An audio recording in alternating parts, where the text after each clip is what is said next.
Dans cette vidéo, je t'explique les raisons pour lesquelles la plupart des traders pratiquent un mauvais trading, préfèrent adopter les mauvaises habitudes sur le marché. Et je t'explique bien sûr les éléments sur lesquels tu peux t'appuyer pour corriger cela. Je suis sûr que les éléments que je vais citer dans cette vidéo, tu te retrouveras certainement là-dedans.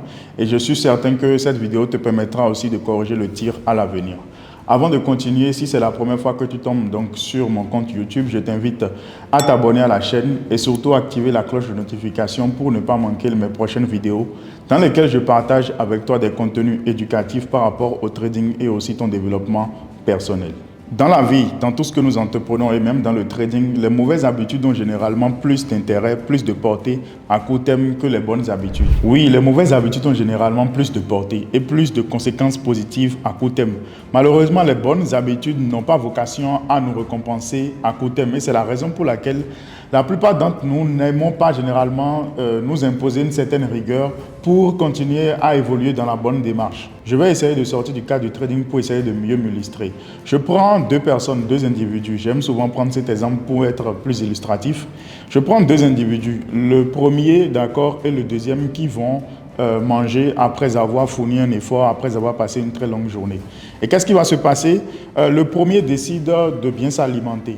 Il décide donc de prendre un repas équilibré, un repas intéressant, un repas qui lui permet donc de bénéficier des éléments nutritifs, un repas qui est normal pour la diète. Et l'autre décide, je suppose qu'on est à 22 heures, et l'autre va décider derrière de prendre un aliment ou un repas qui est chargé, un repas qui est lourd, un repas qui est très consistant, huileux, gras, sucré et tout ce qui va avec. Il va terminer son plat et puis il va demander peut-être 2 coca à côté.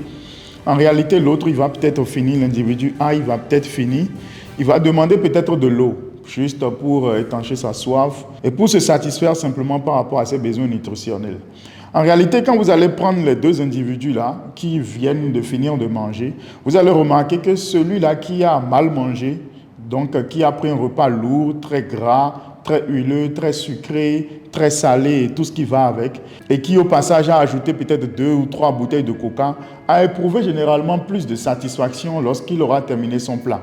Et vous remarquerez que le premier à côté, il n'éprouve pas généralement une très grande satisfaction en fait à finir ce repas. Il le fait simplement parce qu'il est bien conscient donc des bienfaits donc de manger ce type d'aliments. En réalité, à court terme et de façon instantanée, celui qui aurait bénéficié donc des jouissances en fait de son repas, c'est l'individu qui a mal mangé.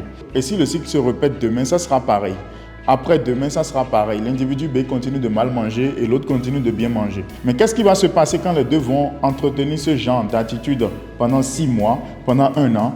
L'individu qui a mal mangé, qui a pris son temps à mal manger, sera plus susceptible d'accord de développer des maladies, sera plus susceptible donc de ne pas être très productif, ne sera pas forcément en très bonne santé, en très bonne forme physique, en ce qui concerne ses réflexions, son cerveau et tout. En tout cas, il aura beaucoup plus de chances de souffrir des maux. Par contre, le premier individu qui a pris le temps, d'accord, de développer des bonnes habitudes pour manger, il aura plus de chances, d'accord, d'être en bonne santé, d'avoir un cerveau qui lui permet de bien réfléchir, d'être dans les meilleures conditions pour affronter donc les challenges au quotidien.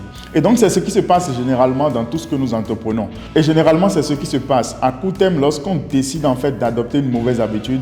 On ne remarque pas l'impact négatif par rapport à quelque chose dans notre vie. Quelque chose ne va pas vraiment changer si vous mangez mal aujourd'hui, si vous pratiquez un mauvais trading ou si vous faites quelque chose qui n'est pas intéressant. Tout de suite là, vous n'allez pas forcément apprécier la nature en fait ou la conséquence de votre action.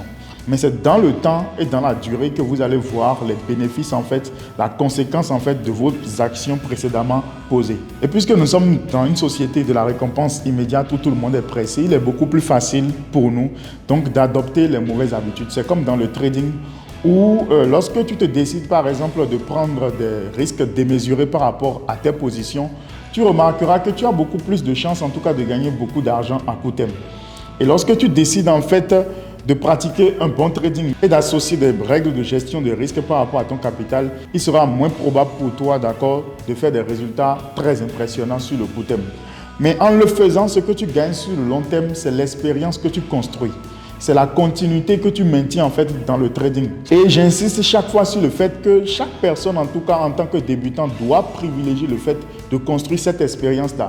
Vous savez, il y a une chose, personne ne peut vous apprendre, aucun formateur et aucun trader ne peut vous apprendre comment faire passer un compte en fait de $100, c'est un exemple, à 200 000 dollars. C'est impossible, personne ne peut vous l'apprendre. C'est comme si vous cherchez à apprendre à conduire une moto en commençant à laisser le guidon au départ. Personne ne peut vous l'apprendre si vous ne savez pas au départ que c'est telle chose, il faut d'abord maîtriser avant d'aller là. Personne ne peut vous l'apprendre.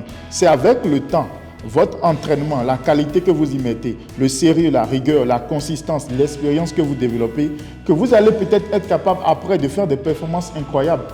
C'est pour ça chaque fois je dis aux débutants qui m'écoutent, votre challenge, votre priorité n'est pas d'abord la rentabilité, c'est la durabilité. Parce que pour aller vers la rentabilité, vous devez d'abord perdre le temps pour construire une expérience dans votre durabilité.